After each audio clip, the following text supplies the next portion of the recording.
Na África do Sul, o partido de Nelson Mandela, o Congresso Nacional Africano, ou CNA, conseguiu uma grande vitória nas eleições gerais de ontem. Com cerca de 90% das urnas apuradas, a distância para o segundo colocado garante a vitória do CNA.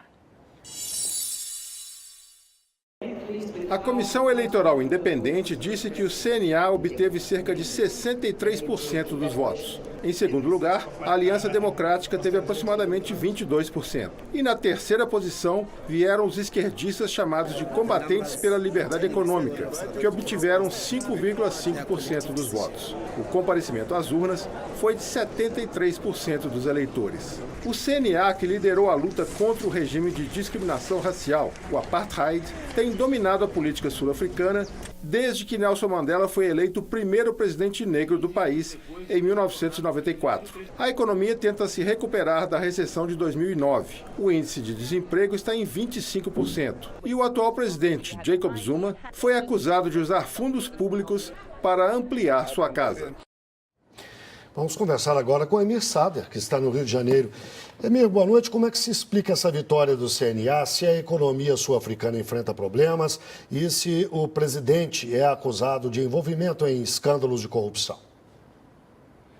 Bom, o CNA é identificado como o partido que liderou o fim do apartheid.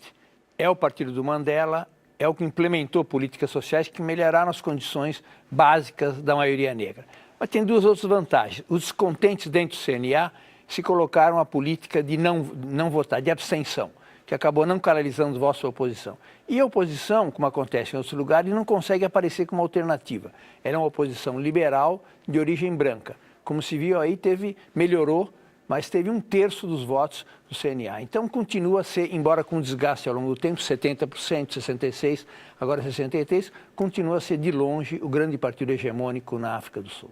Emi, e os sindicatos nos últimos anos na África do Sul, os poderosos sindicatos, eles fizeram várias paralisações. A gente pode esperar aí confrontos entre o governo e esses sindicatos, governo que precisa incentivar o crescimento econômico do país. Pode enfrentar, sim, Kadilska, em parte porque eles sempre foram críticos e há uma política econômica de caráter liberal, que inclusive com um programa de privatizações. Sempre se especula que os sindicatos poderiam se organizar como um partido político autônomo.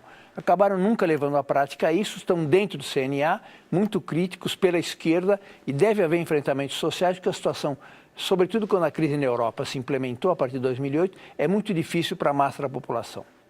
E, Emir, por falar na esquerda do CNA, o partido enfrenta também a oposição de Julius Malema, um dissidente que comanda uma organização de extrema esquerda. Ele defende, inclusive, a estatização de empresas. Ele pode dar dor de cabeça ao governo? Como tendencialmente há um desgaste do CNA, não está claro quem que vai aparecer polarizando a oposição. O presidente atual é o primeiro presidente Zulu, tinha um apoio popular, mas na verdade se desgastou, inclusive com comportamentos pessoais que chocam a população. Por exemplo, ele está casando agora com a 5ª esposa, todas elas mantidas pelo governo. Então há um grau de desgaste. A extrema esquerda tem uma soma de partidos, dos quais esse é o mais importante, soma 5% dos votos. Não conseguiu canalizar o descontentamento interno, que, como eu disse anteriormente, se canalizou mais para a abstenção, que tampouco conseguiu um nível mais alto do que teve anteriormente. Emir Sader, obrigado, uma boa noite.